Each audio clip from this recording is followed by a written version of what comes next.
If you can listen to this easily, your English is good enough for daily life in the U.S. Ready to learn English like a native? Let's get started. The Corleone family was one of the most powerful in New York, but their family business was a secret. They had a rule: never get angry and never let anyone outside the family know what you are thinking. But when a new dirty business comes to town, it will test the family and change one son's life forever. In New York City, Vito Corleone was a quiet man with great power. Many people called him the Godfather. Outside his window, happy music played for his only daughter's wedding. People were laughing in the big garden. But inside, Vito sat in his cool, dark office. It was a happy day, but it was also a day for serious problems. An old rule from his home country said that on this special wedding day, the Godfather could not say no to anyone who came to ask for a favor. And so they came, one by one. Their faces showed hope and worry. They were ready to ask for the kind of help that only a man like Vito Corleone could give, help that could change their lives. A man with a very sad heart came to Vito. His job was to prepare people for their funerals. "Godfather," he whispered, his voice shaking. "Some bad young men hurt my daughter. They beat her, and she feels ashamed. I went to the police, but the police did nothing. I believe in America. America has helped me make a good life. But now I ask you to make things fair." Vito listened quietly. His face was calm and he looked thoughtful. He believed that friendship and respect were very important. If someone asked for his help as a friend and showed him respect, he would help. He also knew that one day that person might do a favor for him. Vito did not like it when people hurt others for no good reason. He did not like it when the law did not protect people who were weak. He promised the sad man, "Your daughter will be safe, and those who hurt her will be punished." Then a famous singer who was Vito's godson came to see him. The singer sounded very worried. "Godfather, I need your help," he said. "There is a big movie, and I need a part in it. This job will save my singing career. But the man who owns the movie company, he hates me. He will not give me the part." Vito nodded slowly. He understood the problem. He called his smart helper, his adopted son, who was the family's lawyer. "Go to the far-off city where they make movies," Vito told him. "Talk to this movie boss. Make him an offer he can't say no to." The helper flew to the movie city. He met the movie boss, who was very rich and proud. The movie boss shouted and said, "No!" many times. He said he would never give the singer the part. But the very next morning, the movie boss woke up and found a terrible, bloody surprise in his bed. It was the head of his favorite racehorse, a horse that cost him a lot of money. The movie boss was so scared he could not breathe. He quickly called the singer and told him the part was his. Vito's offer had worked. A short time later, a new man came to see Vito. He was a smart man who spoke nicely, but he had cold eyes like a snake's. He had a new business idea: selling drugs. Drugs were a new thing at that time, and many people thought they were very dangerous and bad. The man already had help from another big family, but he wanted Vito's help too. He knew Vito had many important friends, like judges and politicians who could help protect a drug business. "With your help, Don Corleone," the man said, "we can all become very, very rich." Vito listened quietly. His oldest son, Sonny, who was strong and got angry easily, thought it sounded like a good way to make a lot of money. But Vito shook his head. "No," Vito said. His voice was soft but strong. "Drugs are a dirty business. It will bring trouble. It will make our important friends angry with us. In the end, it is not good for my family." Vito was always thinking about the future and about keeping his family safe and respected. The drug dealer's face turned cold and hard. He was not used to people telling him no. Vito knew that saying no could mean danger for his family. He told his most trusted and feared fighter to pretend he wanted to leave the Corleone family and join the drug dealer. This way, the fighter could learn his secret plans. But the drug dealer was very smart. When the fighter went to the meeting, he was tricked and killed. Soon after that, the drug dealer's men grabbed Vito's smart helper, the lawyer, and took him away. Then, one afternoon, while Vito was buying oranges from a street cart, two men with guns suddenly jumped out. They shot Vito many times. Vito fell to the ground, bleeding. His second son, who was with him, was so scared that he dropped his gun and could not help his father. Vito was very, very badly hurt. The drug dealer, who had taken the lawyer, told the lawyer to go to Vito's oldest son, Sonny. Sonny was now the acting boss of the family. The drug dealer's message for Sonny was, "Make a deal for the drugs. Do not start a war. Your father is finished." But he did not know that Vito was still alive, fighting for his life in a hospital. Michael was Vito's youngest son. He had been a soldier in a big war far away, and he was a hero. He was smart and usually quiet. He had always wanted a different kind of life, a life away from the family's dangerous business. He had a girlfriend, a kind American girl named Kay, whom he loved very much. But when Michael heard that his father had been shot, something inside him changed. A cold anger started to grow. He rushed to the hospital. He was shocked to see that no policemen were guarding his father's room. His father was alone and could not protect himself. Michael knew this was a trap. The drug dealer's men would surely come back to kill him. Michael thought fast. He carefully moved his very weak father to another empty room. Then he saw a family friend who had come to the hospital. Michael asked the friend to stand with him outside the hospital door to look like guards. Soon, a dark car drove up slowly. A man got out and looked at the hospital. He saw Michael and the friend standing there, looking like they were ready for a fight. The man seemed to change his mind. He got back into the car, and it drove away quickly. Michael had saved his father's life. Just then, many police cars arrived. A police captain, a bad man who was secretly taking money from the drug dealer, walked up to Michael. He was mad that Michael had spoiled the plan. He shouted at Michael and then hit him hard in the face. Michael fell, his jaw broken. Right at that moment, the family lawyer arrived with some of Vito's men. They saw what happened and quickly took Michael away. Michael's face was hurt, but inside him a new feeling was growing. It was a feeling of cold, hard anger. His old peaceful life was gone forever. Back at the Corleone family home, Sonny was now the boss. He was very angry.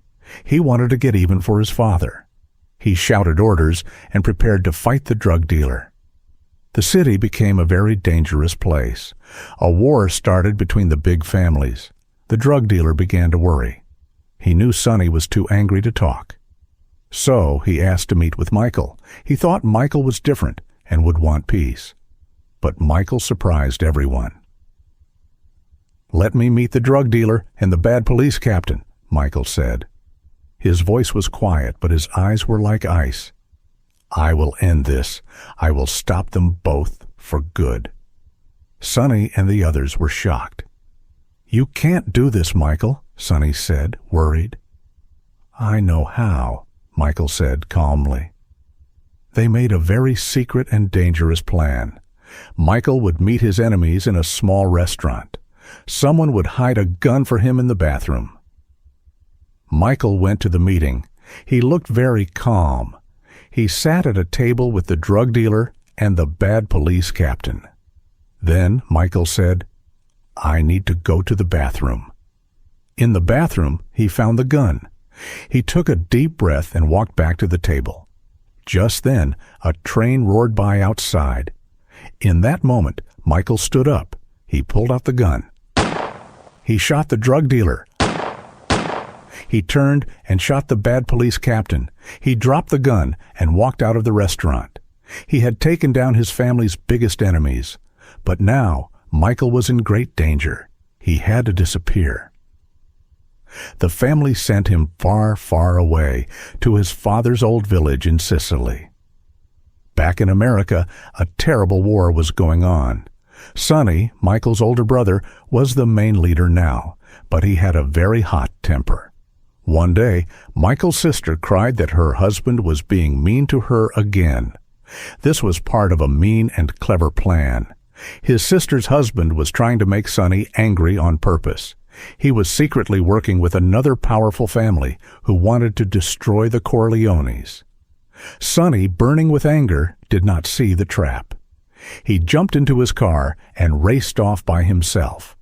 The enemy family's men were waiting for him at a lonely toll booth. As Sonny's car slowed down, many men with machine guns jumped out. They shot his car again and again. Sonny did not have a chance. He was killed. Vito, who was slowly getting stronger at home, was filled with a deep and terrible sadness. His first son, his wild, strong Sonny, was dead. The Corleone family was in very great trouble. In Sicily, Michael was also very sad when he heard the news about Sonny. He missed his home, and he missed Kay. But Sicily was a peaceful place for a while. He met a young Sicilian girl there. She had dark, shining eyes and a sweet, gentle smile. Michael fell in love with her. They were married. For a short time, Michael felt very happy. He thought maybe he could forget all the danger and live a quiet life with his new wife. But the Corleone family's enemies were everywhere. They found out where Michael was hiding. One day, someone planted a bomb in Michael's car to kill him. But his new wife got into the car first. The bomb exploded, and Michael's beautiful new wife was gone. With Sonny dead, the family in America needed Michael. So, Michael was called back to America. He was a different man now. All these terrible things had made him hard and cold. He went to see Kay, his old girlfriend. He told her that he still loved her and asked her to marry him. He promised her that in 5 years, the family business would be completely honest and good. Kay saw how much Michael had changed. He was more serious now, but she still loved him. So, she said yes. Michael started to work very closely with his father, Vito. Vito taught Michael everything he knew. Michael learned very quickly. He was smart and patient, just like his father. He had a big plan to move the family's business to Las Vegas and build hotels and casinos. One hotel owner in Las Vegas was very rude to Michael and did not want to sell. Michael's other older brother was now working in Las Vegas for this hotel man and even took his side against Michael. Michael was very sad and angry. He spoke to his brother very quietly, but his voice was like cold steel. "You are my brother, and I love you. But don't you ever take sides with anyone against the family again. Ever." Vito was old now. Michael ran the family business. Vito liked to spend his days in his garden with his little grandson. One afternoon, Vito was talking to Michael. "I worked my whole life for my family," Vito said. "I never wanted this life for you, Michael. I wanted you to be a big, important man, like a governor or a senator." Vito also gave Michael a serious warning. "Our biggest enemy will try to make a move against you after I am gone," he said. "Whoever comes to you to set up a meeting with him, that person is the one who turned against us. Remember that." Not long after that day, Vito was playing with his little grandson in the garden. And then, suddenly, his heart stopped. The old godfather, Vito Corleone, was gone. At Vito's funeral, many people came. Michael stood very straight and tall. He remembered his father's warning. Then, one of his father's oldest and most trusted friends came to him. This man said, "Michael, the boss of our enemy family wants to meet. He says he wants to make peace. I can set up a safe meeting for you." Michael looked at this old family friend. His eyes were cold as ice. This was exactly what his father had warned him would happen. Michael knew now. This trusted friend was the one who had turned against them. Now, Michael was truly the Don. He had to make the family safe. He chose a special day to do it, the day his nephew was being baptized in church.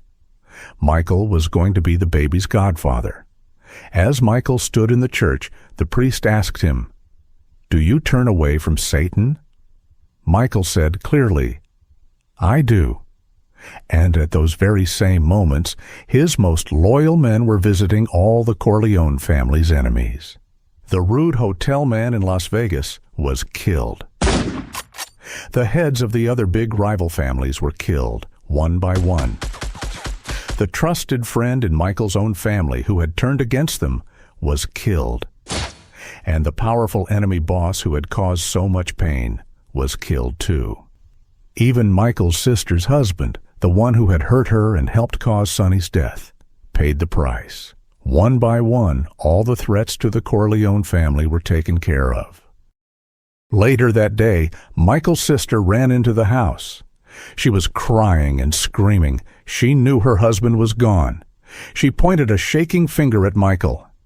"You did this," she yelled. Kay, Michael's wife, watched all of this, her face pale with fear. She looked at Michael, her eyes wide. "Is it true, Michael?" she whispered. Michael looked at Kay, his face like cold stone. "Don't ask me about my business, Kay," he said. Kay started to cry. Michael's face changed just a little. "Okay," he said, his voice a bit quieter. "This one time, I will answer you. Number it is not true." Kay felt a huge wave of relief. She went to the kitchen, but as she stood there, she looked back towards Michael's office. She saw some of his men going into the office. They spoke to Michael with deep respect. They leaned down and kissed his hand. They called him Don Corleone. One of the men gently closed the heavy office door. Kay stood outside, watching the closed door. On one side of that door was the Michael she thought she knew, the man she loved. And on the other side, in that quiet, dark room, was Don Corleone, the new godfather. He was now the most powerful man. Great job on finishing the story. You're one step closer to mastering English. See you in the next video.